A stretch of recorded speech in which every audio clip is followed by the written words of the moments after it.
श्री हरिवंश राधा वल्लभ श्री हरिवंश वृंदावनेश्वरी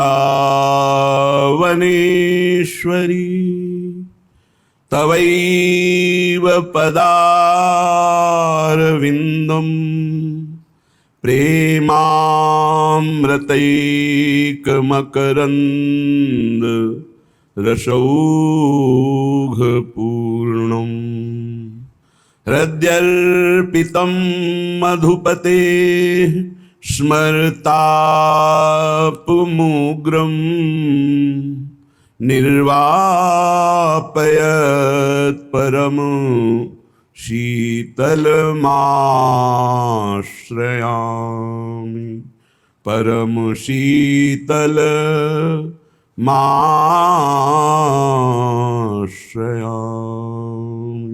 जय जय नित्य विहारिणी रानी, जय जय नित्य विहारिणी रानी।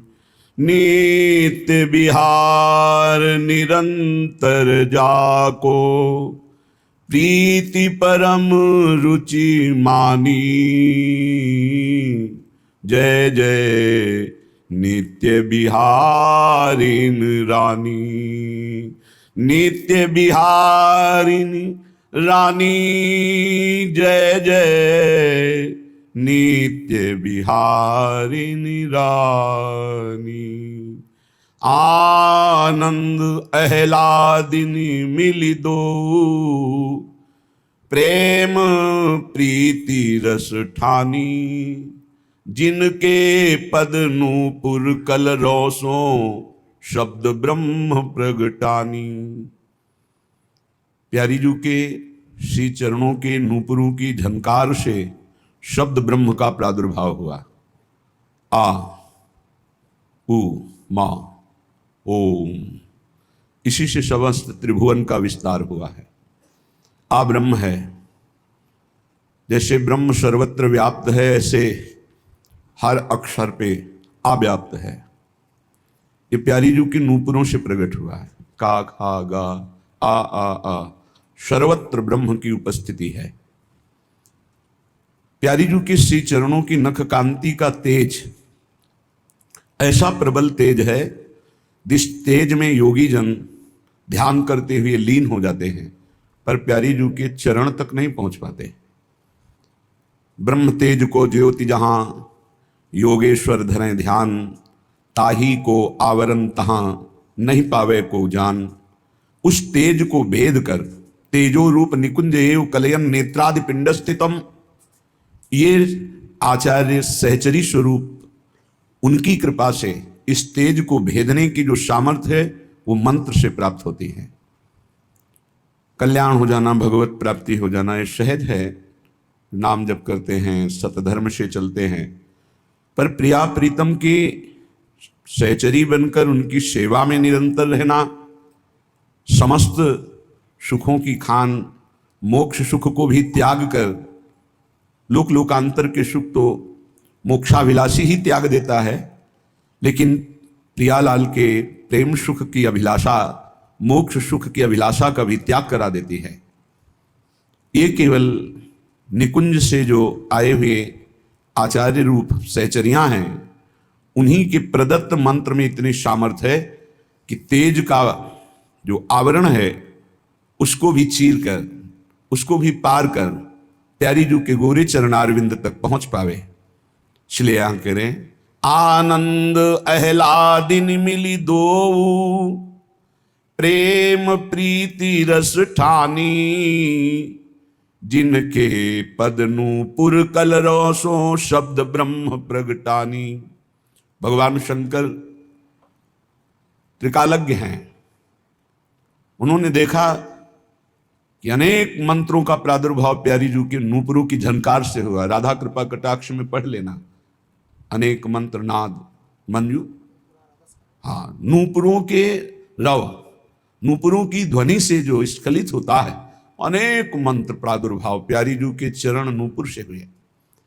जाकी महिमा प्रगट वेद में, नेति ही नेति बखानी, ताको वैभव प्रगट निकुंज में, यहां अद्भुत खेल कहानी। जय जय नित्य विहारिणी रानी। जिसे वेद नेति नेति कहता है, इशारा करता है रसो वैशः रसम हृवाम लब्ध्वा आनंदी भवतु, वह परब्रह्म परमात्मा रस स्वरूप है। पर उसकी कैसी रसकेली है, कैसी रसभूमि में वो रसकेली करता है, कैसा रस स्वरूप है, ये वर्णन नहीं किया। इसके लिए नेति नेति कहा है। इसका वर्णन रसिकों ने किया है। वृंदावन नित्य विहार रस के रसिकों ने, जो रस ही की मूर्ति दो रसिक लाडली लाल, रससों ही बिलसत रहें रस भरे नयन विशाल, इनको देखा। नेति नेति नहीं, इनको देखा, इनकी रसकेली को देखा, रसभूमि वृंदावन को देखा और अपने भी रस स्वरूप का अनुभव किया। इसलिए भगवत रसिक रसिक की बातें रसिक बिना को समझ सके ना, क्योंकि वेद जिसे नेति नेति कहता है, निकुंज में उसकी जो रसकेली हो रही है उसकी पहचान, जब वेद वही भागवती के ऐश्वर्य को नेति नेति कहता है तो महामाधुर्य रस तक तो पहुंच ही नहीं। जो रस नेति नेति श्रुति भाख्यो, ताको तय अधर सुधा रस चाख्यो। शाखा पत्र फूल फल सब, देखत ही सुखदानी। वृंदावन की लता, वृंदावन के फल फूल, खग मृग पशु पंक्षी, इनके दर्शन मात्र से माया दुख का नाश हो जाता है। अली माधुरी सब ही की मूल, ये श्री राधा महारानी। महामाधुर्य रस, प्रेम रस, उत्तम भक्ति रस और महाशक्ति, ये सब की मूल है श्री लाडली जो।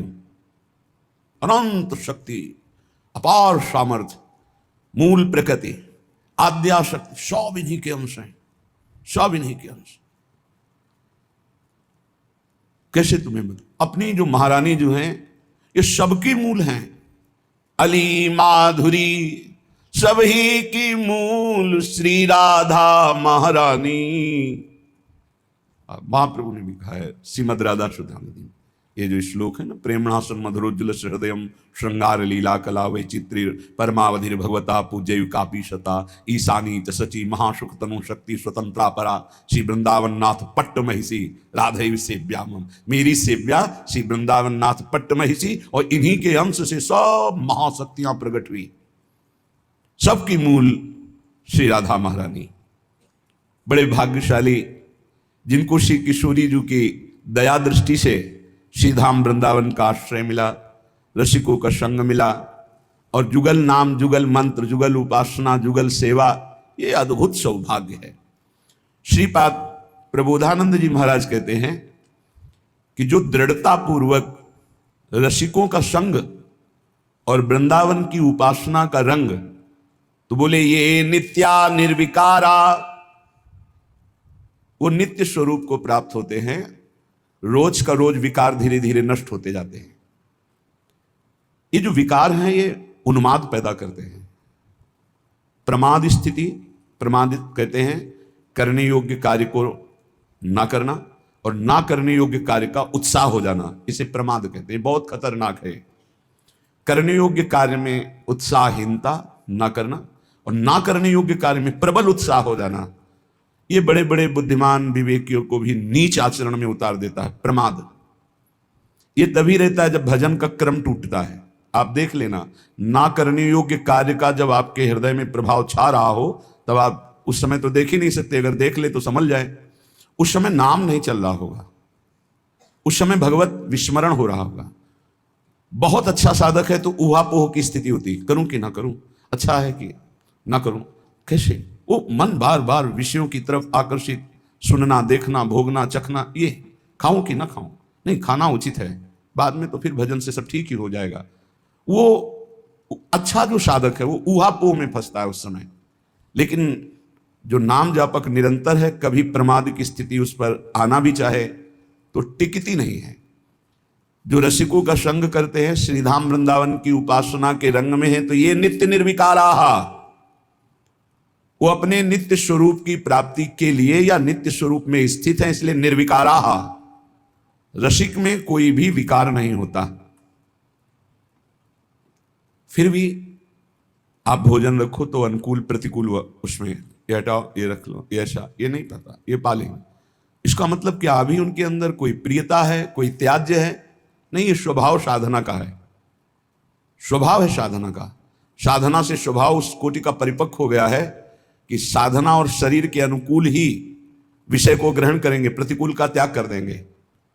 ये उनकी स्वाभाविक स्थिति है, स्वरूप से इसका कोई लेना देना नहीं, ये स्वभाव बन चुका है। जैसे जिसका स्वभाव साधन काल में कोई व्यसन करने का, तो सिद्धा अवस्था में भी वही व्यसन करेगा। साधन अवस्था में जो प्रिय रुचिकर पाता रहा है, वही सिद्धावस्था में भी उसकी रुचि उसी पदार्थ में होगी। यद्यपि उसकी कोई रुचि नहीं रह गई, फिर भी सामने पदार्थ आने पर उसी पदार्थ में रुचि होगी जितनी रुचि पीछे रही है। परिपक्व अवस्था में स्वभाव ऐसा ही बन जाता है जिससे आप परिचय नहीं पा सकते हैं कि स्थिति प्रज्ञ होने पर ऐसा कैसे हो सकता है। तो ये नित्य जो स्वरूप में स्थित है, निर्विकाराः, उनमें कोई विकार नहीं होता। वो विषयान गृह्णन्तु मुञ्चन्तु वा, वो विषयों का त्याग करें तो कोई फर्क नहीं पड़ता, कोई लाभ नहीं। अगर विषय सेवन कर रहे हैं तो कोई हानि नहीं, क्योंकि वास्तविक वो विषय सेवन हो ही नहीं रहा है। निर्विकाराः, जो स्वरूप में किंचन मात्र भी स्थिति हुई है, इन विकारों की सत्ता नहीं रह जाती। नहीं स्वात्मा रामम विषय मृग तृष्णाम भ्रमयति। मृग तृष्णा अज्ञानी को दौड़ा सकती है कि जल है, लेकिन ज्ञानी को नहीं। जो विवेकवान है, आत्मा राम है, उसको नहीं, क्योंकि उसकी अचाह स्वाभाविक स्थिति होती है। पूज्य राधा बाबा ने एक बार भाई जी से पूछा कि मीठा को देखते ही हमारी रुचि हो जाती है कि अभी मीठा में प्रियता है क्या? हमें लगता है क्या ये कमी बकाया रह गई है अभी? पूज्य भाई जी ने कहा नहीं, इस शरीर की कमी है। शरीर को अगर मीठे की मांग है तो मीठा सामने आते ही अभ्यास, पूर्वाभ्यास, वो अच्छा लगने लगेगा। तो सिद्ध पुरुषों में भी ये रख दो, ये हटा दो, इसका मतलब उनके लिए कोई प्रिय अप्रिय नहीं है, पर वो स्वभाव साधन काल का वैसे ही चलता है। ये नित्या, वो स्वरूप स्थित, निर्विकाराः, वो निर्विकार स्थिति को, निरतिशय गुणाः, असमोर्ध गुण उसमें प्रकाशित हो जाते हैं।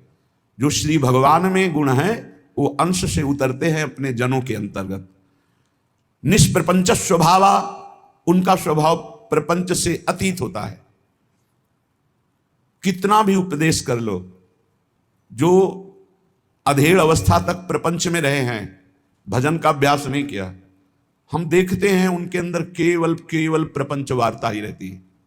केवल प्रपंच मतलब शुद्ध प्रपंच, मिलावट वाला प्रपंच नहीं कि थोड़ा प्रभु हो थोड़ा प्रपंच, शुद्ध प्रपंच, प्रपंच की वार्ता ही उनसे निकलेगी। लेकिन जो बचपन से भगवान के भजन का अभ्यास किए हैं, तो अधेड़ तक पहुंचते हुए उनकी कैसी स्थिति होती है? बोले ये नित्या, निर्विकारा, निरतिशय गुणा, निष्प्रपंच स्वभावा, स्वभाव में नहीं रह गया प्रपंच के। निस्सार बातें लोग करते रहते, बड़ी अंदर से पीड़ा होती है कि अरे एक एक सेकंड कितना कीमती है, तुम उसमें व्यर्थ की बातें, बीती हुई बातें और न जाने क्या क्या।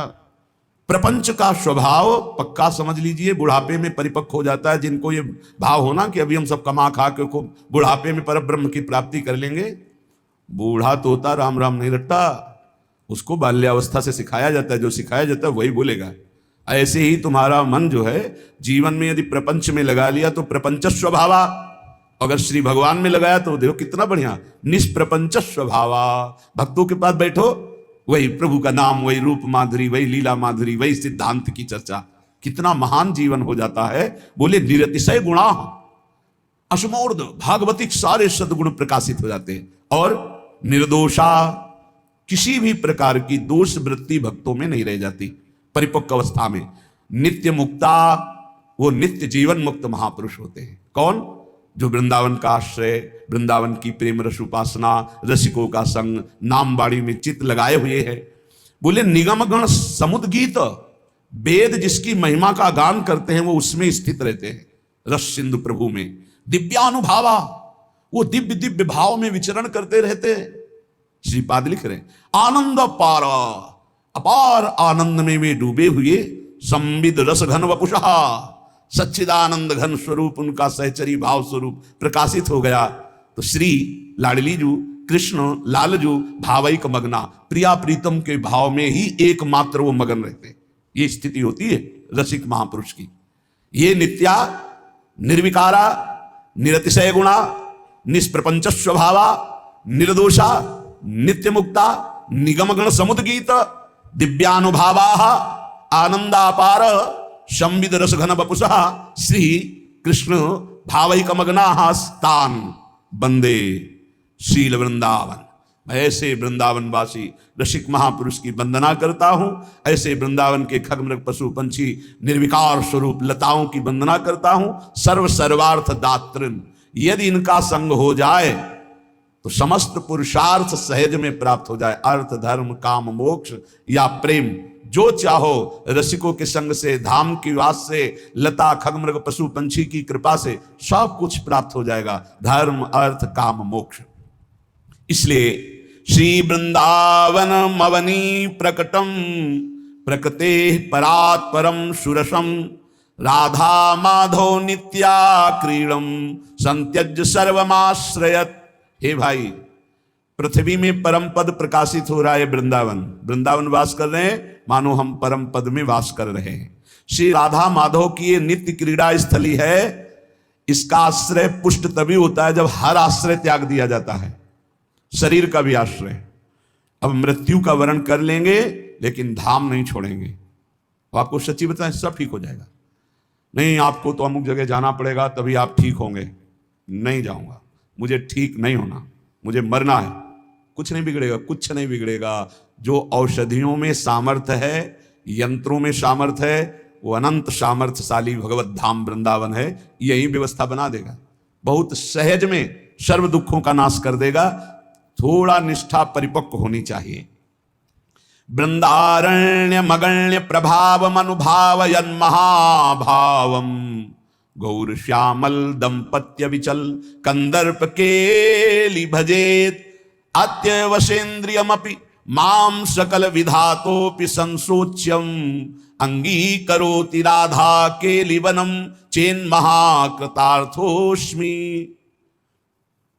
जो वृंदावन में वास स्वीकार करके या आश्रय लेकर प्रिया प्रीतम का भजन करता है तो अगणित प्रभावशील महाप्रेम रस भाव का दान प्रिया प्रीतम उसके अंदर कर देते हैं। महाप्रेम रस, वो प्रिया प्रीतम की अविचल कंदर्प केली को इन्हीं नेत्रों से देखता है। कंदर्प केली, प्रेम केली। आज बन क्रीड़त श्यामा श्याम सुभग बनी निशि शरद चांदनी रुचिर कुंज अभिराम आज बन क्रीड़त श्यामा श्याम। देख रहा है उपास खंडन अधर करत परिरंभन ऐचत जघन दुकूल। ये जो रस है, ये समस्त विकारों का नाश करके अति उत्तम महाप्रेम प्रकाशित करता है। ये केवल शरीर भाव का नाश होने की देरी है।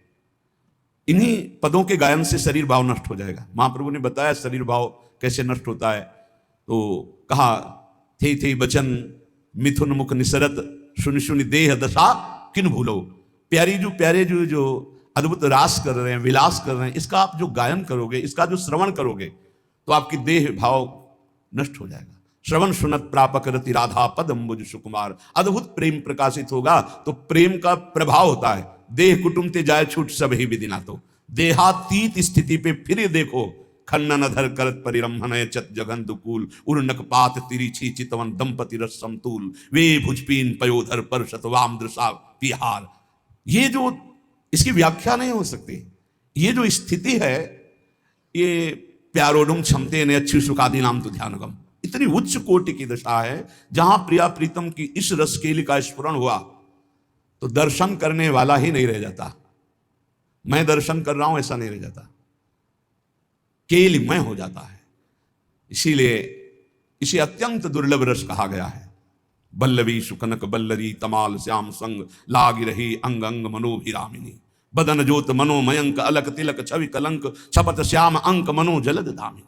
ये देखने की सामर्थ्य विगत वास हेम कम मनोभुवंग बेनी दंड पी के कंठ प्रेम पुंज कुंज कामिनी जैसी शोभित हरिवंश नाथ सात सुरत आलसवंत उरज कनक कलश राधिका सुनामिनी। ये सामर्थ्य केवल आचार्य कृपा से प्राप्त होती है। ये कंदर्प केली गौर श्याम जुगल जोरी की ये दान करते हैं, ये भूमि, ये रसिक महापुरुष ये स्थिति दान करते, तब वो उसका पान करता है। अत्यवशेन्द्रियमपि, इंद्रियां अतिशय वशीभूत स्वाभाविक हो जाती हैं। जब ये रसकेली प्रकट होनी होती ना, तो इंद्रियों की चंचलता अपने आप शांत होकर अंतःकरण में अंतर्मुख होकर प्रियालाल में आसक्त हो जाती है। 5 ज्ञान इंद्रियां हैं जो शब्द स्पर्श रूप रस गंध का ज्ञान देती हैं। अब वो प्राकृतिक ज्ञान शून्य होने लगती है। वो शब्द तो प्रियालाल का, स्पर्श सुख तो प्रियालाल का, गंध तो प्रियालाल के श्री अंग की, उसके सुनने की, देखने की, सूंघने की, स्पर्श की, रसास्वादन की, ये सब वृत्तियां केवल प्रियालाल में हो जाती है। अत्यवशेन्द्रियमपि माम सकल विधातोपि संशोच्यम। पर सोचनीय विषय यह है कि हम इंद्रियों के वशीभूत हैं, इंद्रियों के भोगों के वशीभूत हैं। मुझको श्री राधा केलिवन वृंदावन ये सामर्थ्य प्रदान करे कि मैं महाकृतार्थ स्वरूप होकर प्रियालाल की रसकेली को देखूं। आस्ताम दुर्मति कोटिर दुश्चेष्टा कोटि रप्यास्ताम परिभूति कोटि रस्तुषी वृंदारण्य मास्तुते विरहा। बहुत ऊंची बात कह रहे हैं। कोटि कोटि दुर्बुद्धि है हमारे अंदर, करोड़ करोड़ गंदी चेष्टाएं हैं हमारे अंदर, करोड़ों लोग हमारा अपयश कर रहे हैं। पर यदि हमने वृंदावन का आश्रय ले लिया और वृंदावन का वास स्वीकार कर लिया तो अब ये कुछ नहीं बिगाड़ पाएंगे, क्योंकि प्रिया प्रीतम के प्रेम का विरह, जो विरह प्रेम वो वृंदावन हमें देगा, निश्चित देगा। इसलिए श्रीपाद कह रहे मेरी प्रार्थना है कोटि कोटि दुर्बुद्धि हो, कोटि कोटि दुश्चेष्टाएं हो, कोटि कोटि तुम्हारी निंदा हो रही हो तो निराश मत होना। ये मानव दे भगवत प्राप्ति के लिए आ जाओ वृंदावन, सत्संग करो, प्रियालाल के शरण में हो जाओ। वे तुम्हें अत्यंत दुर्लभ प्रियालाल का प्रेम जो विरह है ये वृंदावन प्रदान कर देगा, ये रसिक जन प्रदान कर देंगे। सबसे ज्यादा फसाव मन का परस्पर विरोधी शरीरों पर होता है।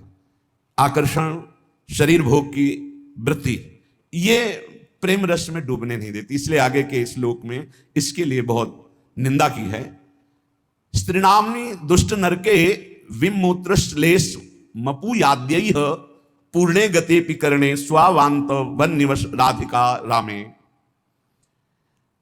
ये जो शरीर भोग की इच्छा सबके अंदर रहती है, चाहे स्त्री हो, चाहे पुरुष हो, चाहे कोई भी हो। यदि भजन करके इस भाव को मिटाया नहीं गया तो चाहे बूढ़ा हो, चाहे जवान हो, चाहे कोई भी, सबके अंदर एक इच्छा जरूर बनी रहती है भोग की, शरीर भोग की। स्त्री नामनी दुष्ट नरके विमूत्र श्लेष्म पूयाद्यैः। ये दुष्ट बुद्धि जो पर शरीर भोगने की इच्छा रखती है, इसको समझाओ भाई किस द्वार को भोगना है। बोले नरक द्वार को, निरय नरक द्वार, उसी से निकले हो, वहीं जाने के लिए फिर वहीं रति कर रहे हो। होश में महापुरुष जन बेपर्द होकर डांट रहे हैं। क्या है? विणमूत्र श्लेष्म पूयाद्यैः, विष्ठा का द्वार है और मूत्र का द्वार है क्या? घृणित स्थान, दुर्गंध युक्त, नरक का विषय। इसलिए भाई पूर्ण गते पि करणे, कान खोल के सुन लो। स्वावांतन निवश राधिका रामे। श्री किशोरी जी के इस रमण उपवन में यदि आप अपनी अंतिम सुधारना चाहते हो, चाहे जितने दुष्ट रहे हो, चाहे जितने दुष्ट आचरण किए हो, चाहे जितनी तुम्हारी निंदा रही हो, तुम्हें प्रेम मिल जाएगा। पर एक बात से वर्तमान में बचो, शरीर भोग से। मन तुम्हारा गंदा हो रहा होने दीजिए, इंद्रियां तुम्हारी गंदगी की तरफ जा रही हैं, परेशानी कोई बात नहीं, सब ठीक हो जाएगा। लेकिन गंदगी करने की चेष्टा मत करना। ये धाम की बात कह रहे कि अगर आप राधा रामे श्री किशोरी जी के इस महान प्रेम रमणीय वन में तुम्हें आश्रय मिला है, तुम्हें वास मिला है, तो शरीर भोग से बच जाओ, शरीर भोग की चेष्टा मत करना। स्पष्ट कह रहे कुछ नहीं है, पर बहुत आकर्षण इसी का है, बहुत आकर्षण है। वीणमूत्र श्लेष्म पूयाद्य ही, जिन द्वारों को स्पर्श करने के बाद कई बार रज लगा के हाथ धोना होता है, उसमें सुख खोज रहे हो। हमें लगता है इनके शरीर में सुख है, इनको लगता है उनके शरीर में सुख है, और दोनों सुख रहित पूरा जीवन व्यतीत कर देते हैं। सुख की खोज गलत नारकी गति में। दुष्ट नरके, ये स्वभाव दुष्ट नरक की प्राप्ति कराएगा। बचो, ऐसे संसर्ग से बचो जिसमें ऐसी भावनाओं की पुष्टता होती है।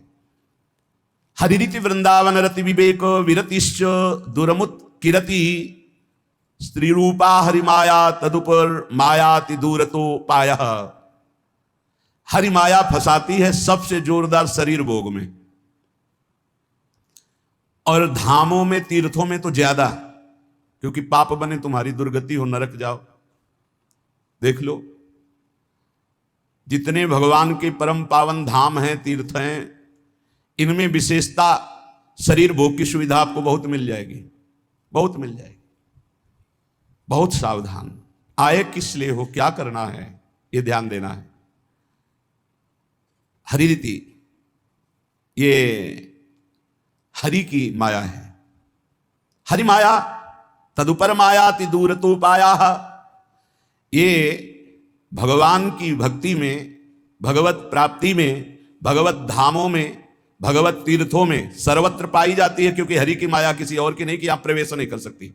ये तो दिव्य वृंदावन में प्रवेश नहीं कर सकती। प्रगट वृंदावन में खूब धूम है, हरिद्वार चले जाओ, काशी चाहे जहां चले जाओ, ये तो खूब देखा है। काशी के घाटों में जहां अकेले बैठते थे, वहां देश विदेश की जोड़ियां आकर के, जोड़ियां की जोड़ियां ऐसे बैठी हुई विविध प्रकार के व्यसन कर रहे दिखाई दे रहा था। अपने को संभालो, लंका निश्चर निकर निवासा, वहां भी भीषण जैसा महाभागवत हुआ। अगर भक्ति करनी है तो लंका में भी भक्ति कर ली, और अगर भक्ति में ढिलाई रखनी तो धाम में भी नहीं कर पाओगे। यहां भी बहुतायत है, बहुतायत। ये बहुत समझने का विषय है, बहुत समझने का विषय है। चाहे स्त्री शरीर हो, चाहे पुरुष शरीर हो, भगवत प्राप्ति के लिए बढ़िया दांव लग गया, वृंदावन का आश्रयवास मिला है, तो इसमें हरि माया जाल रचती है। भक्ति में, धाम में, तीर्थों में ऐसा मत समझो कि भक्ति में माया का प्रवेश नहीं हो सकता। नहीं, वो भक्ति बन के आ जाएगी, भक्ति बन के आ जाएगी, सेवा का भाव प्रकट करेगी, भक्त रूप धारण करेगी, क्योंकि जानती है भक्त हैं ऐसे तो फंसेंगे नहीं। तो माया का मतलब क्या है? जादूगरनी। बस समझना है कि भक्ति और माया का अंतर क्या, कैसे पहचानोगे कि माया या भक्ति। जाके संग कुमति मति उपजय करे भजन में भंग, ये माया है। चाहे वो वृत्ति हो, चाहे वो व्यक्ति हो, चाहे वो वस्तु हो, चाहे स्थान हो। जिस व्यक्ति वस्तु स्थान के संसर्ग से भगवत विस्मरण हो जाए, नियम संयम भ्रष्ट होने लगे, आपका चिंतन टूटने लगे, फौरन पकड़ो वो माया है। वो कोई भी हो, जिसके संग से संयम बने, भजन बनने लगे, नित्य दिनचर्या भागवतिक होने लगे, हमारा जीवन उज्जवल कांतिमय होने लगे, वो भक्ति है। वो चाहे किसी भी रूप में हो, वस्तु, व्यक्ति, स्थान, किसी भी रूप में। इसलिए हरि भक्ति की प्राप्ति के लिए हरि माया से बचना होगा। विवेकवान वैराग्य रूपी अस्त्र से काट के फेंक देता है, और अविवेकी इसी में डूब जाता है। बड़ी कृपा हुई, बहुत बढ़िया, जिंदगी भर तरसे हैं, अब मिल गया है खान पान, भोग सामग्री, भोगो और नरक जाओ। योग से भोग और भोग से रोग, पहुंचो नरक। बहुत संभलने का खेल है, बहुत संभलने का। स्पष्ट कह रहे हैं, चाहे आस्ताम दुर्मति कोटिर दुश्चेष्टा कोटिरप्यास्ताम। बहुत ध्यान से सुन लो। तुम्हारी करोड़ों प्रकार की दुर्बुद्धियां रही हैं, करोड़ों प्रकार के दुष्कर्म किए हो, करोड़ों प्रकार से तुम्हारी निंदा हुई है। अब तुम वृंदावन आ गए हो, अब होश में हो जाओ, तो तुम्हारे अंदर विराग प्रिया प्रीतम का प्रेम प्रकट हो जाएगा। इसमें बाधा पहुंचाने वाला क्या है? बोले स्त्री नाम निदुष्ट नर के विणमूत्र श्लेष्म पूयाद्य पूर्णे गते पिकरणे। कान खोल के सुन लो, मलमूत्र के द्वारों में भोग की वृत्ति रखना दुर्गति पाना है। हरिरीति वृंदावन रति विवेक विरतिश्च दुरमुत्किरति स्त्री रूपा हरिमाया तदुपर मायाति दूरतो पाया। हरिरति हरिभक्ति प्राप्ति के मार्ग में चलने वालों को ये माया हरिभक्ति का रूप रख करके आती है। बहुत सावधानी की जरूरत है, बहुत सावधानी की जरूरत।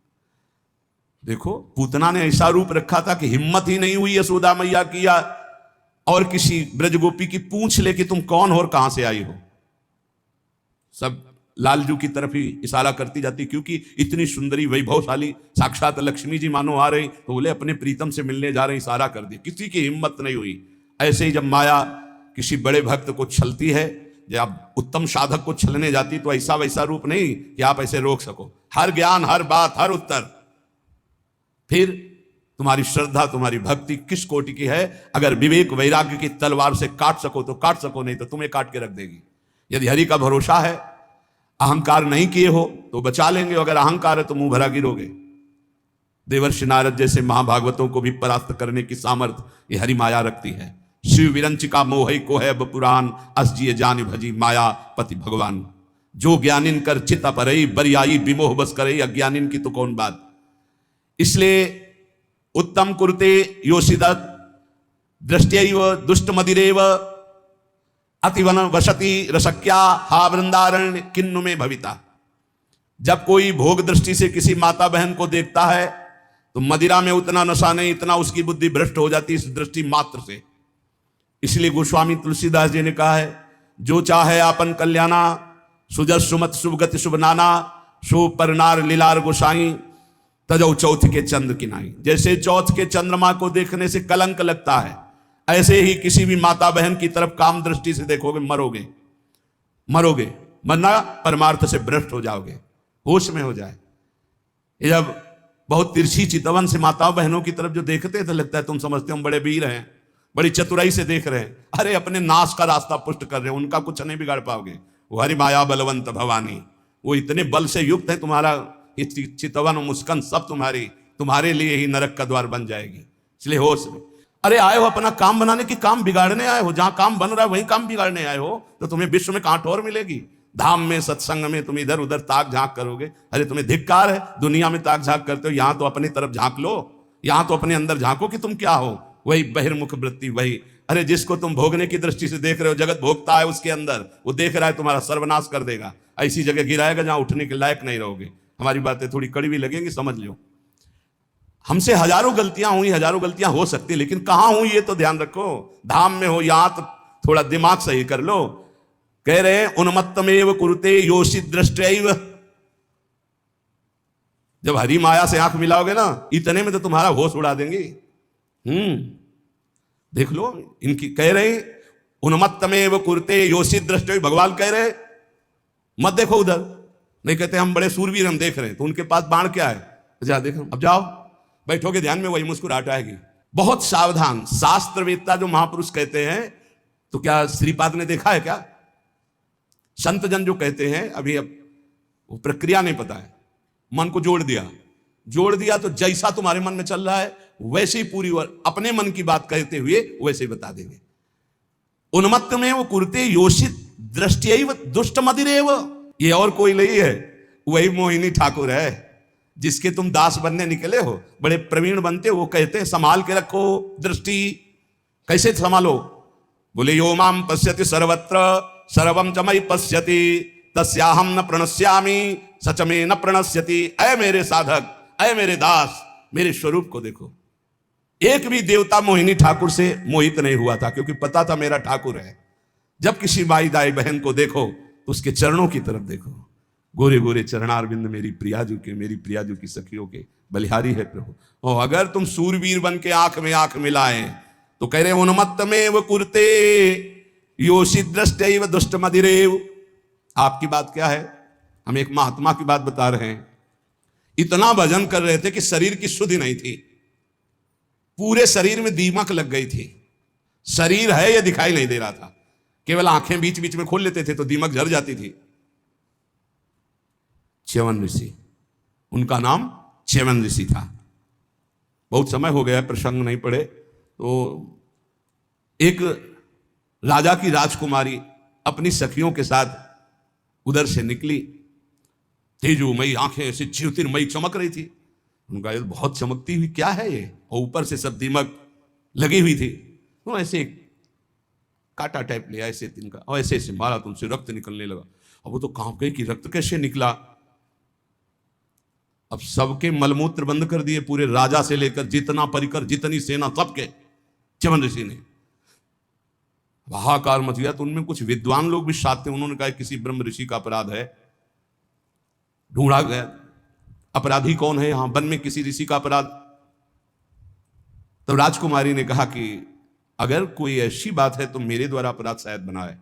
एक दीमक का पिंड जैसा था, उससे 2 ज्योति जगमगा रही थी और हमने उसमें तो उससे रक्त सारे बोले च्यवन ऋषि का ये पूरा क्षेत्र है, कहीं ऐसा तो नहीं किया च्यवन ऋषि को तुमने। चलो आगे गाय और ब्राह्मण करके च्यवन ऋषि से बंधना। महाराज सबकी लघुशंका सोच खोल दो, बंद कर दिए सबके। अब कितनी देर भाई, 6 घंटे 8 घंटे हम सबके। महाराज शर्त कैसे खुलेगी आप बस बताओ। शर्त सुकन्या, राजकुमारी का नाम सुकन्या, सुकन्या दे दो। राजकुमारी से कहा अब राजकुमारी ना कैसे, अपराध तुमने किया ऋषि की सेवा में, तुम्हें उन्मत्तमेव कुरुते योषित दृष्टैव दुष्ट मदिरैव। जाओ सबके लघुशंका सोच खुल जाए, जाओ अब सब यहां से। वो तपस्या के द्वारा महल वैभव और अपना स्वरूप प्रकाशित किया जो देवराज इंद्र के पास भी नहीं। तपस्या का प्रयोग कहां होने लगा, कहां गया तपस्या का, माया में। ऐसे ही महाराज हमारे पड़ोसी सौभरी जी महाराज, सिवार लग गई थी शरीर में और यमुना जी में समाधि। मछली को देखा खेलते हुए, मैथुन करते हुए। देख लो मोबाइल देखने वालों, जब मैथुन मछली का देखा तो महाराज को लगा कि है कोई सुख। बताओ अभी तक जल में हजारों वर्ष समाधि लगाने वाले महात्मा ब्रह्म सुख का हुआ अनुभव और मछली के मैथुन सुख को देखकर सोचा अब तो इस सुख का अनुभव करेंगे। तो अब सामर्थ्यशाली महात्मा कहां जाए, तो छोटे मोटे घर गृहस्थी के पास थोड़ी गए, चक्रवर्ती सम्राट राजाधिराज मानधाता के पास। दुर्गंध आ रही थी मछली किसी शरीर से, सिवार पानी के अंदर की, हड्डी हड्डी थी, गाल चपके हुए, आंखें तेजोमयी, देख के डर जाए आदमी। महाराज तो मानधाता बहुत बड़े प्रतापी राजा हुए हैं। महाराज आज्ञा कीजिए। बोले विवाह करना चाहता हूं। बोले आदेश कीजिए, किससे कराएं? बोले आपकी राजकुमारी से। 50 कन्या थी। घबरा गए कि ऐसे महात्मा के लिए अगर राजकुमारी समर्पित कर दी तो मतलब राजकुमारी का जीवन क्या होगा, महलों में पल। तो उन्होंने कहा महाराज जो तुम्हें राजकुमारी पसंद हो पसंद कर ले आप उसे। क्योंकि जानते थे ना बोले कि सांप तो सांप कौन भोगे, इनको पसंद ही कौन करेगा। बोले महाराज जो तुम्हें पसंद कर ले। तो समझ गए सौभरी जी, तपस्या के द्वारा ऐसा रूप बनाया। मंत्री ने जाके कहा महाराज सौभरी पधार रहे हैं, जो राजकुमारी पसंद करना चाहे पसंद कर ले। जब पधारे तो खुशबू से पूरा महल भर गया, तेजो रूप। 50 ने कहा हम वरण करेंगे। बोले चलो। मानधाता से कहा 50 पुत्रियां तुम्हारी तय। मानधाता के सामने सौभरी ऋषि और उनके सामने दिव्य रूप। मानधाता ने कहा रहेंगी कहां? बोले कल आ जाना यमुना किनारे। ऐसे अमरावती नगर से भी श्रेष्ठ पुरी की रचना की, सेवा खाती घोड़ा रत्न वैभव सब। फिर 50 से 500 हो गए धीरे धीरे। तो जब बैठे थे अगल बगल छोरी छोरा खेल रहे थे, तब उनको ध्यान आया इन्हीं से बचने के लिए तो यमुना में समाधि लेते थे। तब उन्होंने एक श्लोक गायन किया, संगम त्यजेत मिथुन व्रतिनाम मुमुक्षु सर्वात्मना न विसजेत बहिरेन्द्रियाणि एकश्चरण रहश्चित्त मनंत से युंजीत तद व्रतिषु साधिषु चेत प्रसंगः। ऐ मोक्ष धर्मावलंबी साधु, कभी किसी जीव को मैथुन करते हुए मत देख लेना ना, जिसे हमारी दुर्गति हुई तुम्हारी पक्की हो जाएगी। मोबाइल वाले, क्योंकि ऐसे थोड़े जल्दी सहसा दृष्टि नहीं जाएगी, पर मोबाइल में एकांत में चली जाएगी, सिटकिनी बंद। बोले क्या? बोले हमारा एकांत भजन का समय है। अब सर्च करके जो देख रहे हैं तो वो तुम्हारा सर्वनाश कर देगा। मछली की क्रीड़ा से मेरी ये दुर्गति हो गई। बोले तुम्हारी क्या होगी? इसलिए संगम त्यजेत मिथुनम व्रतिनाम मुमुक्षु, जो मैथुन धर्म से युक्त प्राणी, इनका संग त्याग दो, इनका दृश्य मत देखो, इनका संभाषण मत सुनो। सर्वात्मना न विसजेत बहिरेन्द्रियाणि, इंद्रियों को खुला छूट मत दे दो, अंतर्मुख रखो, एकस अकेले रहो। चित्त मनंत से, चित्त को ईश्वर में सदैव लगाओ। अकेले का मतलब आंतरिक वृत्ति से। गुफा में भी प्रपंची बहुत समाज में ही रहता है, और प्रपंच में रहता हुआ साधक भी अकेला रहता है। सदैव चित्त को अपने इष्ट में लगाते रहो, किसी का संग न करो, और संग करो तो किनका? तद्व्रतेषु, जो भगवत व्रत धारण करने वाले साधु जन हैं, भक्त जन हैं, उनके बीच में रहो। ये बाढ़ है, इस बाढ़ के अंदर बच जाओगे। साधु समाज की बाढ़ में बहुत बचत होती है। अगर हम गिरने जा रहे हैं तो दूसरा हमें थाम लेगा। इसलिए कह रहे हैं उन्मत्तमेव कुरुते योषि दृष्टैव दुष्ट मदिरेव। दृष्टि मिलाना बंद कर दो, दृष्टियैव दुष्ट मदिरेव। बस गए, पाताल का रास्ता पक्का, 5 बाण है उसके, पांचों संधान कर दे तो शंकर की समाधि भंग कर दी, तुम तो जीव हो, शिव की समाधि भंग कर दी, औरों की तो बात जाने दो, अपने स्वरूप में आ जाए काम ना। हाँ, तो जो ब्रह्म में देखत रहे, देखई चराचर नारीमय, जे ब्रह्म में देखत रहे, अबला बिलो कई पुरुषमय, पुरुष सब अबलामयम, दुई दंड भरी ब्रह्मांड भीतर काम कौतुकयम। कोई साधारण वीर है? देवाधिदेव महादेव की समाधि भंग कर दी। तब उन्होंने कहा कि त्रिभुवन में ऐसा कौन? तो देखा आम के पेड़ में छुपा बैठा, तीसरा नेत्र खोला, राख का ढेर हो गया। अब वो तो शिव हैं, तुम्हारे है तीसरा नेत्र, दुई है, तीसरा तो बंद है तो सबके तीसरा नेत्र ज्ञान नेत्र, ज्ञान से काम भस्म हो जाएगा। या प्रेम नेत्र खुले हृदय में, या बुद्धि में ज्ञान चक्षु, वो गुरुदेव की कृपा से खुलते हैं। अज्ञान तिमिरांधस्य ज्ञानांजन शलाकया चक्षुरुन्मीलितम मेन तस्मै श्री गुरुवे नमः। ए भाई मान लो, ऐसे बात करो जब बात करना हो। ये बहुत ही सावधानी की प्रार्थना कर रहा हूं। निज अनुभव ये कहूं खगेशा, पक्का जरा सी भी चूक हुई तो जीवन भर पछताना पड़ेगा। ये ऐसा घाव है, ये ऐसा दलदल है, ये ऐसी फिसलन है, ये ऐसी डूबन है जिससे निकल पाना मुश्किल है। मुस्कुराहट तो जिंदगी की खो जाएगी। जो आनंद की मुस्कुराहट के लिए निकले हो नष्ट हो जाओगे। इसलिए इसे सौभाग्य मत समझना कि बड़े भाग मानुष तन पावा, वो मिल गया सौभाग्य। ऐसे सिखाता है मन। जिंदगी हो गई, सुख नहीं मिला, हे प्रभु तुम कहां हो? ये तो ढूंढते ढूंढते थक गया, लेकिन अब सुख मिला है। माया बहा ले जाएगी। आओ प्यारे, इधर आओ, कहां हमारे पाले में आओ, कहां निकले जा रहे हो हरि की तरफ? इधर आओ। अम्मा अब तो हरि की तरफ जाने दो। अच्छा तो जाओ। अम्मा जननी सम जानही पर नारी, जाओ जाओ जाओ। अम्मा तो बच गए, और अम्मा के सिवा और कुछ देखा तो मारे जाओगे। सब में मात्र भाव, जैसे अपनी सगी अम्मा को ऐसे देखो चरणों की तरफ। अतिवन सती रसक्या हा वृंदारण्य किन्न में भविता। वृंदावन वास करना इसीलिए बहुत कठिन है। वृंदावन अब क्या उपाय हो सकता है जिसकी दृष्टि खराब हो गई है? समझ जाओ, सत्संग है, समझ जाओ। बहुत खतरनाक खेल है, इससे ज्यादा खतरनाक खेल नहीं। हाथ जोड़ के, मुस्कुरा के, प्रणाम करके प्रणाम करवा देंगी, ऐसी प्रबल माया है। हाथ जोड़ना पड़ेगा, घुटने टेकना पड़ेगा, रोना पड़ेगा, फिर भी क्षमा नहीं होगी। माया आती कैसे जानते हो? झुक के, और जाती कैसे? रौंद के। ये शब्द याद रखो। सौभाग्य मत मान लेना। बड़े भाग मानुष तन पावा, सुर दुर्लभ सदग्रंथन गावा, साधन धाम मोक्ष कर द्वारा, साधन धाम मोक्ष कर द्वारा। अति दुर्वारा इंद्रिय वैरिण आमर्दयंति सततम माम, बद्ध्वा बद्ध्वा त्यार्ति दकारायाम हा हरे परित्राही। ये पीड़ा देने वाली दुष्ट इंद्रियां कारागार की तरह मुझे बंदी बनाना चाहती हैं। ऐसा ही है। सब कोई देख लो अपनी अपनी इंद्रियों को। ये दुर्दांत दुश्मन इंद्रियां निरंतर पीड़ा देते हुए मुझे बंदी बनाना चाहती भोगों में। नहीं, हा हरे परित्राही त्राहि माम, ऐसे बचा जाता है। हे हरि मुझे बचा लो, मुझे इंद्रियां फंसा रही है, मुझे फंसा रही। कंदर्प शविष विषखैर निरवधिमं दह्यमानस्य। शिकारी वीणा वादन करता है हरिण पहले बुलाने के। इतना मधुर वीणा वादन साधु बन के बजाता है। हिरन बेचारे नजदीक आ जाते हैं, पास में ही धनुष बाण मारा खींच के, वही ढेर हो गया। कंदर्प शविष विषखैर, ये शरीर है वीणा का, कामदेव की वीणा वादन का शरीर का आकर्षण करके, और निरवधिमं दह्यमानस्य विषखैर, काम बाण का संधान किया, ढेर कर दिया। बड़े बड़ों को इतिहास साक्षी है। इसलिए पहले वीणा वादन से ही बचे। शरीर आकर्षण होने लगे तो त्राहिमाम, भागो भागो। अगर आपको अपना सुंदर बनाना है तो परम सुंदर श्री हरि का ध्यान करो, प्रियाजू का ध्यान करो, संयम से रहो, तब तो समझ। अच्छा, हमारी सुंदरता तभी काम की जब सुंदर शिरोमणि प्रभु हमें स्वीकार कर ले। ये मरण धर्मा शरीर दीजेंगे तो क्या करेंगे? क्या करेंगे? क्या दे देंगे मरण धर्मा?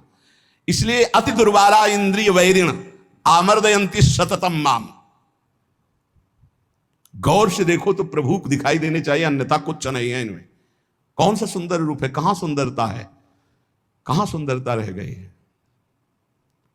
बहुत विचित्र स्वभाव। आज जो हमारे समाज का स्वरूप बिगड़ता चला जा रहा है, बुरा जरूर लगेगा, लेकिन बाबा जी हैं, अगर हमारी बात नहीं तुम्हें समझ में आएगी तो तुम्हारी हिम्मत नहीं कि कोई कहे, इसीलिए हिम्मत से कह रहे हैं, ए भाई ये अंग प्रत्यंग ढकने के लिए है, अंग प्रत्यंग ढकने के, इनकी पवित्रता, इनकी उज्जवलता, इसको आप बिखेरो मत। आपका चरित्र महान तो आपका जीवन महान हो जाएगा, इससे आप महान नहीं बन जाओगे, इससे महान नहीं बन जाओगे। नहीं, जितना पवित्रता, गांव के बड़े बूढ़े से, अब हमें तो पता नहीं, लेकिन हम अपने सामने देखा है इतना तुरंत हो गया बूढ़ी बूढ़ी का, पानी लाना तो घर में घुसेंगे तो ऐसे पूरा घर सावधान एकदम, ऐसे बड़े बुजुर्ग, मर्यादाएं थी, पवित्रता थी, उसी का परिणाम राष्ट्रभक्त, भगवत भक्त, प्रेमी संतानें होती थी, चाहे बच्चा हो चाहे बच्ची हो, एक से एक उज्जवल कीर्ति वाले। आज बच्चा बच्ची ऐसे हो रहे हैं, अपने माता पिता को पीट रहे हैं, अपमानित कर रहे हैं, मनमानी आचरण कर रहे हैं, और कह दो तो ऊपर से अंकुश आ जाए। तुम होते कौन हो कहने वाले, कौन होते हो कहने वाले? कोई किसी को कह नहीं सकता। नहीं, हम इसलिए कह सकते हैं कि हम शास्त्र, संत, गुरुजन, इनका अधिकार है समाज पर, और समाज का इनके ऊपर अधिकार है। अगर हम गलत हैं तो पूरा समाज विरोध कर सकते हो, और अगर तुम गलत हो तो हम पूरे समाज का विरोध कर सकते हैं। धर्म के मार्ग का उपदेश करने वाला धर्मेश, जो धर्म गुरु पर बैठा हुआ या उपदेश करता, अगर गलत है तो पूरा समाज उसका विरोध करने का अधिकार रखती है, और अगर वो समाज को सुधारने के लिए तो पूरे समाज का विरोध करने का अधिकार रखता है। ऐसा नहीं कि 10,000 एक पक्ष में हो गलत मार्ग में तो वो अकेला ब्रह्म ऋषि 10,000 का विरोध कर सकता है। धर्मशास्त्र ऐसा आदेश करता है। आप विचार करके देखो, भगवान श्री राम जी को आदेश हुआ, तापस वेश विशेष उदासी 14 वर्ष राम वनवासी। भगवान नंगे पैर सारी, लेकिन कैसी मर्यादा से सिया जी को, जहां नाव पे चढ़ाना है तो सिय चढ़ाई चढ़े रघुराई। आगे जानकी जी हर व्यवस्था, हर सोच, थोड़ी सी चूक जानकी जी की तरफ से लीला विस्तार के लिए लक्ष्मण जी को उपस्थित वचन दिला के गए थे कि एक क्षण के लिए जनक नंदिनी को अकेला मत छोड़ना, पर जानकी जी ने जाओ, राम जी संकट में, तो उनका काल के भी महाकाल का संकट कौन, माता आप ऐसे वचन मत बोलो। तो उनका आप मुझे समझ में आ रहा है भगवान कोई लीला करना, ऐसे रेखा खींची और कहा मां इस रेखा को क्रॉस मत करना, इस रेखा को किसी की सामर्थ्य नहीं त्रिभुवन में कि क्रॉस करके आपको छू ले, लेकिन लक्ष्मण रेखा को पार हर समय। तो आप इन बातों पर ध्यान दीजिए। रामचरितमानस की कैसी पोशाक होनी चाहिए, कैसी व्यवस्था होनी चाहिए, कैसी चाल ढाल होनी चाहिए, हमारा जीवन कैसे मंगलमय हो सकता है। उस पवित्रता का ही प्रभाव था कि इतना त्रिभुवन को भयभीत कर देने वाला रावण जानकी जी के सामने नेत्र नहीं मिला सकता था, और अशोक वाटिका में जाके रखा, बार बार मनाता रहा, और जब उठाया था तो ऐसे नहीं उठाया था, सीता चरण बंदी सुख माना। हे जगत जननी, मैं जानता हूं यद्यपि मैं जो कृत्य कर रहा हूं अपने विनाश के लिए, अपने मंगल के लिए कर रहा हूं, पर मैं जानता हूं कि आप कौन हैं, इसलिए मेरा प्रणाम स्वीकार करें। और जब तक आप लंका नहीं पहुंचते तब तक हम असुरों का उद्धार होगा ही नहीं, इसलिए हम अपने उद्धार के लिए आपको ले जा रहे हैं। और ले जाकर के अशोक वाटिका में रखा था, ना कि जहां महल में और रानियां थी वहां भी रख सकता था, लेकिन नहीं, शुद्ध अशोक वाटिका में। और राक्षसियों का पहरा, और त्रिजटा जी को जानता था, वो कोई साधारण नहीं था। जिस समय खर और दूषण मारे गए, सूचना पहुंची खर दूषण मारे गए, अच्छा खर दूषण मूषम बलवंता मार सके को बिनु भगवंता, बिना भगवान के इनको कोई, भगवान आए तो भजन न होए तामस देहा।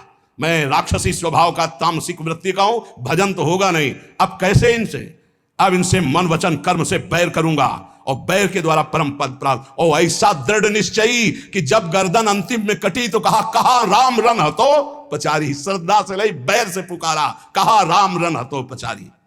जिस समय जनकपुर में यज्ञ हो रही थी, धनुष यज्ञ, सब पहुंचे थे, ये भी पहुंचा, बाणासुर भी आए हुए थे, कुछ मांगलिक गुरु चर्चा हुई, क्योंकि दोनों के गुरु एक ही हैं, भगवान शिव। कहा आप भी तो धनुष उठाने आए, बोले नहीं। इस धनुष उठाने में कौन सी बात है, जब 20 बार कैलाश सहित भगवान शिव और पार्वती को उठा लिया तो उनका ये धनुष है। मैं धनुष उठाने नहीं आया, मैं धनुष उठाने वाले को निमंत्रण देने आया हूं। बोले कौन है यहां धनुष उठाने वाला? बोले पहले भगवान श्री राम जब विश्वामित्र जी के साथ पधारे तो रावण ने दृष्टि मिलाई और कहा, ये नेह निमंत्रण नहीं दे रहा हूं, ये बैर निमंत्रण दे रहा हूं। ये धनुष आप ही भंग करेंगे, सीता जी आपको ही मिलेंगे, लेकिन मैं सीता का अपहरण करूंगा और तुम्हें रुलाऊंगा, और तुमको ये जो टांगे हुए सारंग धनुष, इसी से निकले हुए बाणों से संपूर्ण लंका का उद्धार करना होगा। मैं यही कहने आया हूं। भगवान श्री राम से मानो इशारे में बात की और आरती की अजगौ की, और जनक से कहा, इसका भंजन तो दूर रहा, इसको उठाऊंगा भी नहीं, ये मेरे गुरु का धनुष है। प्रणाम करके परिक्रमा करके दोनों चले गए थे। ये अतिरथी वीर बाणासुर और महान पराक्रमी रावण ये ऐसे उठाए भी नहीं थे। ऐसा नहीं कि उठाने की चेष्टा की, नहीं, ऐसा नहीं, वंदना की, परिक्रमा की और चले गए थे। और भगवान राम को कहा था, तुम्हें निमंत्रण देता हूं, आकर पूरी लंका का उद्धार आपको करना है, इसलिए सीता जी से ब्याह तो आप करो और वास मेरे यहां करेंगे, क्योंकि इन्हीं के चरणों के प्रताप से ऐसी अपावन लंका पावन होगी। उन्मत्त में वो कुरते योषित दृष्टि दुष्ट मदेर, जो हमारा शास्त्र कहता है उसको ध्यान दो। कभी किसी भी माता बहन से बात करनी हो तो चरणों में देखो भगवान तो सर्वत्र विराजमान है। जिस समय भगवान ब्रह्मा जी ने सृष्टि रचना प्रारंभ की तो सनक सनंदन सनातन सनत कुमार प्रकट हुए, उनसे कहा सृष्टि रचो, बोले शब्द ही नहीं, ये शब्द ही नहीं, हमारी सृष्टि में ही नहीं, हमारे चिंतन में ही नहीं। हर समय समाधिस्थ हरिशरणम। फिर और ऋषि प्रकट किए, सब अपने स्वरूप में स्थित। तब फिर अपने शरीर के दो भाग किए, एक में महाराज मनु और एक में शतरूपा। फिर ये परस्पर ऐसा आकर्षण प्रकट हुआ जिससे सृष्टि वर्धन, नहीं सब ब्रह्म स्वरूप, सब भजनानंदी, भजन में ही डूबने के लिए। तब ब्रह्मा जी ने अपने शरीर के दो भाग किए, वामांग से शतरूपा और दाहिनी भाग से महाराज मनु, और यहां से फिर ये मैथुन सृष्टि प्रकट हुई। जिसे भगवत मार्ग में, चाहे वो गृहस्थ हो या विरक्त, गृहस्थ है जिससे पाणी ग्रहण मात्र किया है उससे, विरक्त है तो संपूर्ण चराचर जगत में अपने इष्ट का भाव रखते हुए चलना है। नहीं तो अति दुर्वारा इंद्रिय वैरिण आमर्दयंती सततम माम। देखो, जब अच्छा साधक कहीं गड़बड़ हो जाता है तो वो अपने जीवन को ही नष्ट कर देता है। ये अपने वृंदावन की बात है कि उधर पानी घाट की तरफ कोई साधक एकांतवास करता। अभी हमसे कल प्रश्न हुआ कि नए साधक को एकांतवास करना चाहिए या सत्संग साधु समागम, तो हम कहा नए साधक को सत्संग साधु समागम करते हुए थोड़ा समय एकांतवास करना चाहिए। जैसे आप यार तो घंटे 2-4 घंटे 6 घंटे आपका एकांत में कमरे में भी, और हर समय आप घेरे के अंतर्गत हो। अकेले रहने में, वो भी साधक को साधन में एकांतवास बहुत सावधानी का करना है। मोबाइल तो बहुत ही घातक है, बहुत ही सहायक है। अगर मन चंचल हो रहा है आप सत्संग लगा लो। मन चंचल को शांत कैसे करें, सैकड़ों सत्संग इस विषय के पड़े हुए हैं। अगर आप सावधान नहीं तो फिर मन चंचल होकर विषय सेवन में ले जाए। अब वो रोज मोबाइल का गलत प्रयोग देख रहे थे, उनको घृणा हुई अपने जीवन से और उन्होंने अपना जीवन शांत कर लिया। यही वृंदावन में क्या फायदा हुआ? जीवन शांत होने से क्या भगवत प्राप्ति हो गई? अगर सत्संग मिलता होता तो कम से कम इतनी हिम्मत हो जाती कि मोबाइल को ईंट से कुचल देते। अपने को क्यों शांत किया? अपने को तो आप सुधारा जा सकता है, अपने को तो बचाया जा सकता है विषय सेवन से। इसलिए बहुत सावधान, नहीं कभी आपका मन जो गलत मार्ग में शिक्षा दे रहा वही आपको नष्ट कर देगा। बहुत सावधान। कलिकाल है ऐसा, यंत्रों में एक क्षण में आप संसार की गलत बातें देख सकते हैं। वो बहुत बुद्धि को नाश करने वाला है, बहुत बुद्धि। छोटे छोटे बच्चे बताते हैं कि हमारी दुर्दशा इससे हो गई। इसलिए कंदर्प शविष विषखैर निरवधि मम दह्य मानस्य। जब कोई किसी माता बहन की तरफ या विपरीत शरीर की तरफ देखता है तो कामदेव उसी समय विषिक अपने बाणों का संचार करता है। हाय, कैसे उसे शांति मिल सकती है जिसके हृदय को काम ने बेध दिया है, क्योंकि सतत चिंतन उसका चालू हो जाता है और बड़ी दुर्दशा हो जाती है, बड़ी दुर्दशा हो जाती है। मतलब इतना दुर्दशा और किसी विकार से नहीं होती जितनी काम विकार से होती है। इसलिए गोस्वामी जी ने भगवान से प्रियता के लिए मांगा है, काम ही नारी प्यारी जिम लोभी जिम प्रियदाम। तो उपासक सावधान रहे। आज सत्संग में श्रीपाद प्रबोधानंद जी ने खास तौर से वृंदावन की बात बताई कि यहाँ ये नित्या निर्विकारा निर्वधि गुणाहा प्रपंच से ऊपर उठा हुआ महापुरुष निष्प्रपंचाहा समस्त दोषों से रहित भगवत अनुराग से युक्त होकर प्रिया प्रीतम की दिव्य केली को देखता है। यहाँ कैसा भी दुष्ट स्वभाव का आ जाए उसे भगवत प्रेम मिलता है। पर उपासक को यहाँ रहते हुए ये सावधानी करनी कि वर्तमान में कभी हमारा कोई विपरीत संयोग शरीरों का आकर्षण हमें नष्ट न कर दे, क्योंकि प्रिया प्रीतम की महान प्रेम भूमि है। अपने को इस बात के लिए संभालना है। बहुत जन्म हम लोग गिरते रहे, बहुत जन्म पतित होते रहे। अब थोड़ी हिम्मत कर ले, भगवत मार्ग में थोड़ी हिम्मत से चले। 2 मिनट संतवाणी। हम लेंगे, क्योंकि इसी प्रसंग से मिलते हुए वचन महापुरुषों के हैं। उपासक को सावधानी ये रखनी है कि जब तक तुम्हारे शरीर में बुढ़ापा नहीं आता, कोई असाध्य रोग नहीं हो जाता, तुम्हारी इंद्रियां बलवान हैं, तब तक तुम अपनी इंद्रियों को गलत आचरणों में मत उतारो और अपने कल्याण के लिए उपाय कर लो। नहीं बुढ़ापे में या असाध्य रोग में या इंद्रियां जब निर्बल हो जाएंगी तब तुम कुछ नहीं कर पाओगे।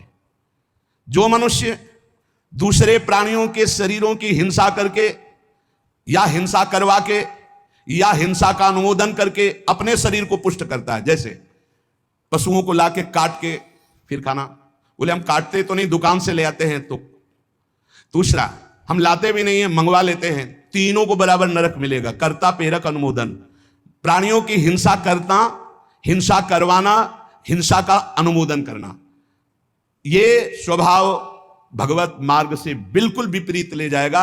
संतों की बातें, भगवत भक्तों की बातें, शास्त्र की बातें जहर जैसी लगेंगी ऐसे लोगों को, और अगर सुन लिया श्रद्धा से तो सुधार भी हो सकता है।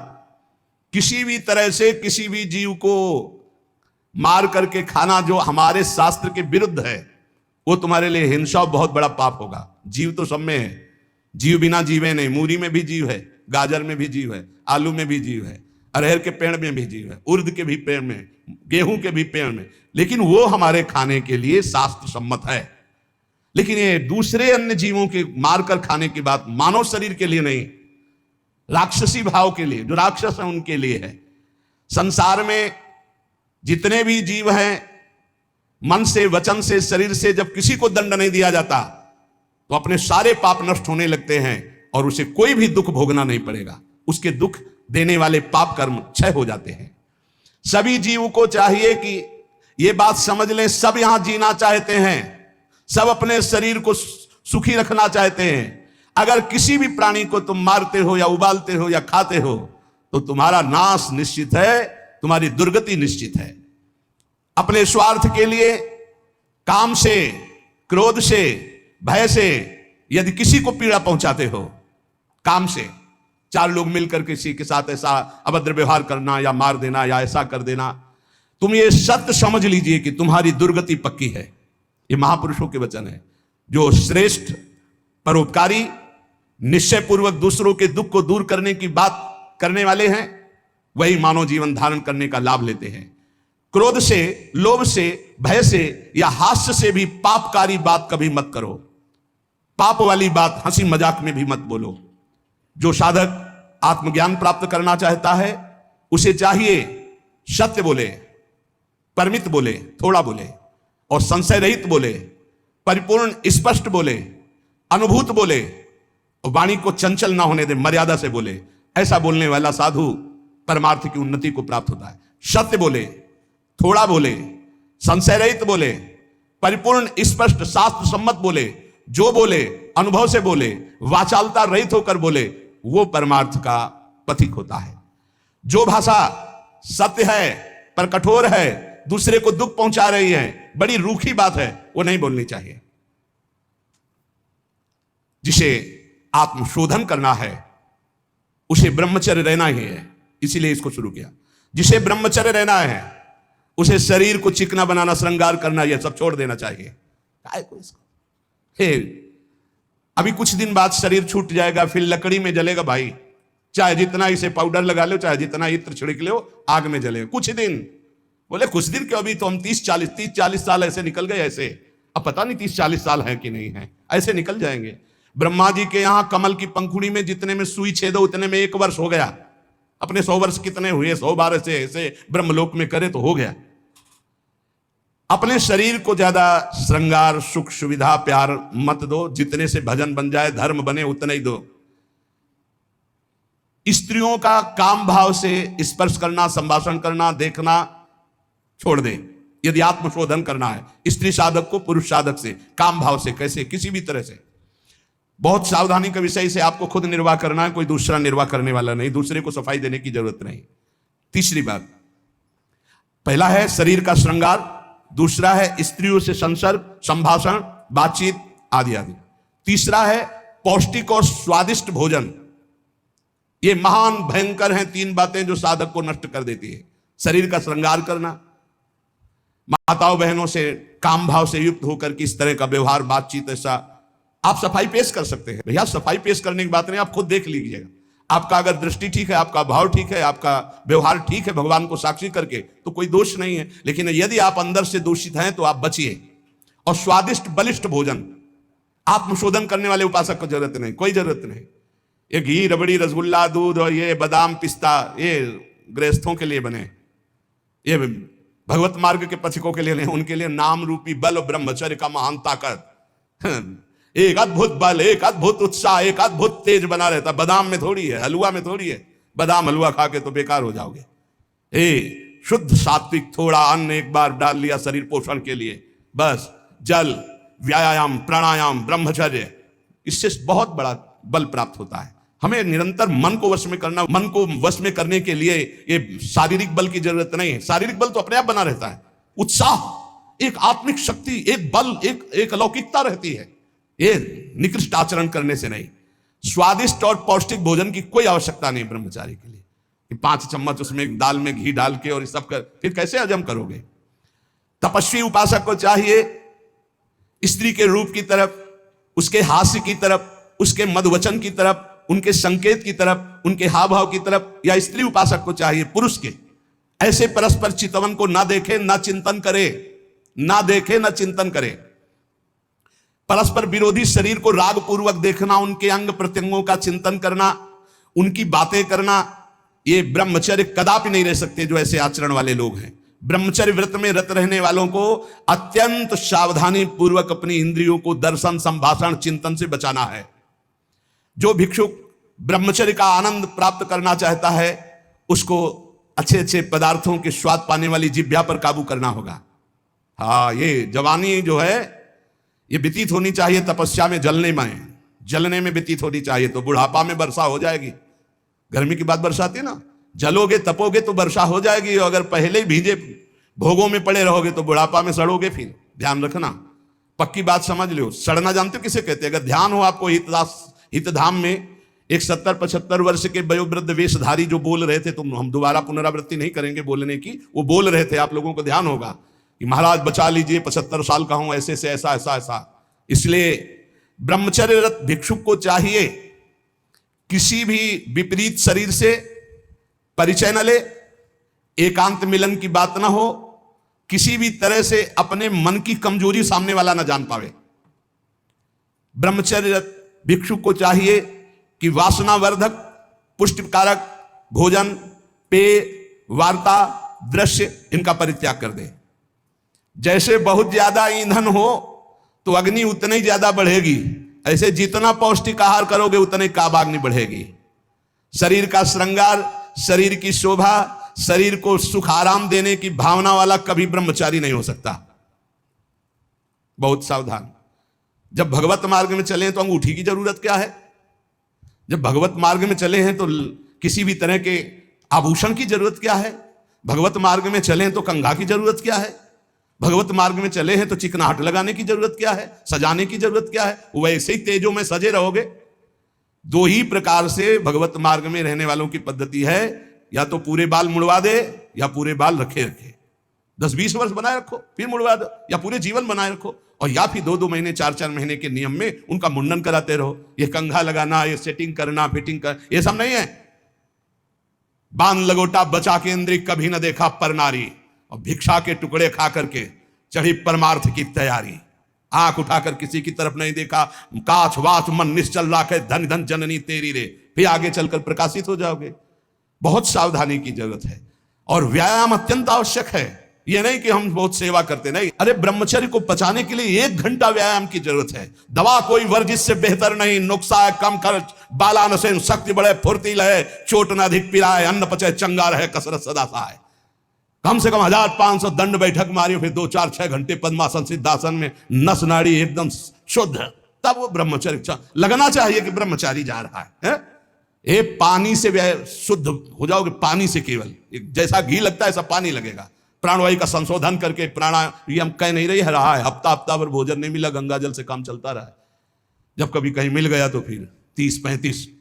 हाँ, एक बार एक गंगा किनारे एक कुटी थी, तो राधे श्याम झोपड़ी थी, वयोवृद्ध संत निकले, आओ आओ हम जानते हैं गंगा किनारे भ्रमण करने वालों की क्या दशा होती, क्योंकि गंगा किनारे रहे भूखे हो गए। हाँ महाराज, कई दिन से नहीं मिला? उनका हो गए होंगे 8-10 दिन। बोले बैठो, कोई त्योहार था, गांव से गए, पूरी कचौड़ी मांग के लाए, आप सही मानो इतनी, वो पूरी ला के ऐसे रख दी, 2-4 ऐसे सब्जी के टुकड़े होंगे भिक्षा में जैसे।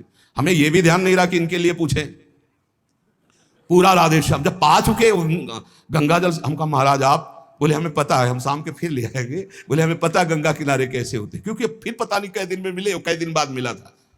और कभी गैस की गोली थोड़ी कि गैस में कुछ नहीं, गंगा जल। अच्छा, ऐसी स्थिति में रोज आसनों पे बैठना, रोज व्यायाम करना। अभी पता नहीं आजकल के नए बच्चे व्यायाम में क्यों नहीं लगते, प्राणायाम क्यों नहीं करते, क्यों संयम से नहीं चलना चाहते? को बोले समय नहीं है। समय आधा घंटा 1 घंटा तो व्यायाम होना चाहिए। ये व्यायाम जरूरी है, गृहस्थ हो या विरक्त, आधा घंटा व्यायाम। मोटरसाइकिल भी जब चलाते हैं ना लोग, तो पहले रेस में डालते हैं, नहीं एकदम धुआं धुआं करके रेस में, फिर वो एकदम गर्म। तब तुम भी रेस में डालो। सुबह उठ के 2 बजे उठे, छत में चले गए, 3 बजे तक दंड बैठक व्यायाम प्राणायाम करके एकदम फुर्सत पाए, सत्संग में ऐसे बैठे। ब्रह्मचारी मतलब आग, ब्रह्मचर्य मतलब आग, आप सच्ची समझो आग। पैर ऐसे पड़े जैसे आग में पैर पड़ते। आग में पैर कैसे पड़ते? ऐसे ब्रह्मचारी चलता है क्या है? जैसे कि लहरी नहीं एकदम चिलचिलाती भागती है, ऐसे ब्रह्मचर्य का जीवन होता है। पता नहीं तुम लोगों की बातें समझ में क्यों नहीं आ रही। हाँ, सच्ची बात कहते हैं। ब्रह्मचर्य में खान पान वाली बात की नहीं कि रबड़ी रसगुल्ला हो तब चिकना, वो तो पेट चिकनाएगा, पेट चिकना मिलेगा एकदम। और ब्रह्मचारी के नेत्र होते हैं, नेत्र बोलते हैं। जैसे जंगली सिंह के नेत्र हैं, ऐसे ब्रह्मचारी के नेत्र होते हैं। उसके नेत्र में एक पावर होता है, एक दबाव पक्ष होता है। वो जिस पर नेत्र डाले तो एक बार झुक जाए सामने वाले के नेत्र। ब्रह्मचर्य का ऐसा पावर, देवलोक सहित समस्त देवता उसे नित्य नमस्कार करते हैं जो ब्रह्मचारी होता है। जो भिक्षुक वीतराग, शारीरिक और मानसिक ब्रह्मचर्य से परिपक्व, शारीरिक ब्रह्मचर्य और मानसिक ब्रह्मचर्य, मन और 5 ज्ञानेंद्रियों के द्वारा किसी भी विषय का धर्म विरुद्ध भोग नहीं। ये ब्रह्मचर्य धर्म है, ये ध्रुपद है, ये नित्य है, ये शाश्वत है।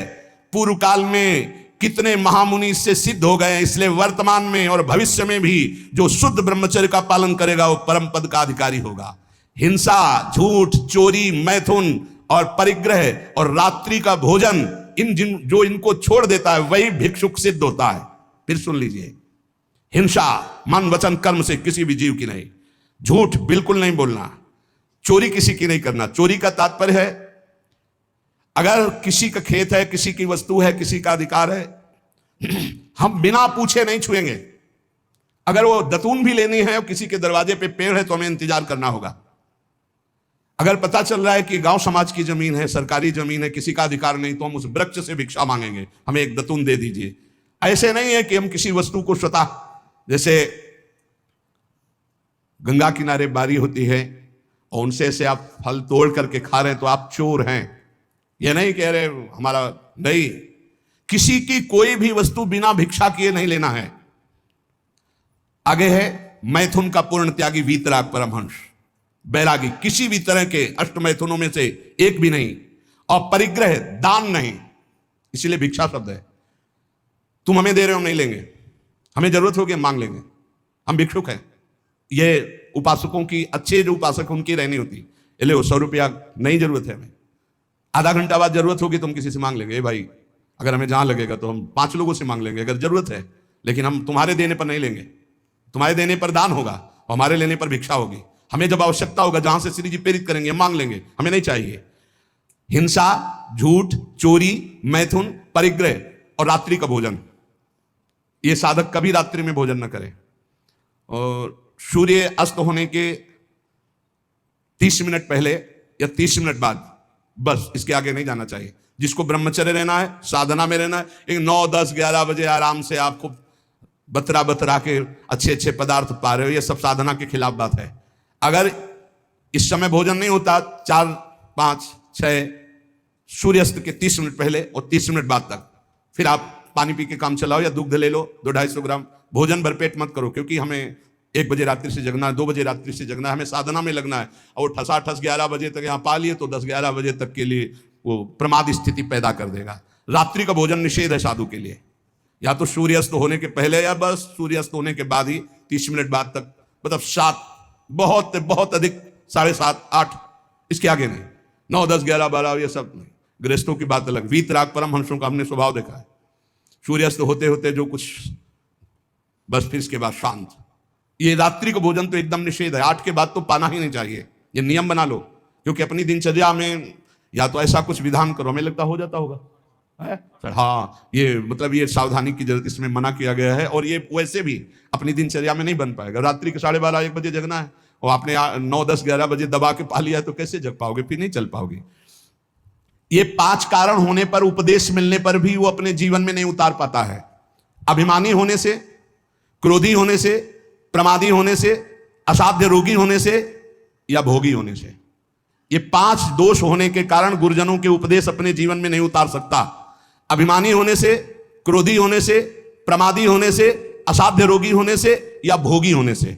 जो ब्रह्मचर्य नहीं रह पा रहा है, जो भोगी है, वो गुरु के उपदेश नहीं धारण कर सकता। जो असाध्य रोगी है वो बेचारा असमर्थ है, और जो प्रमादी है वो नहीं, और जो क्रोधी है वो नहीं, और जो अभिमानी है वो नहीं।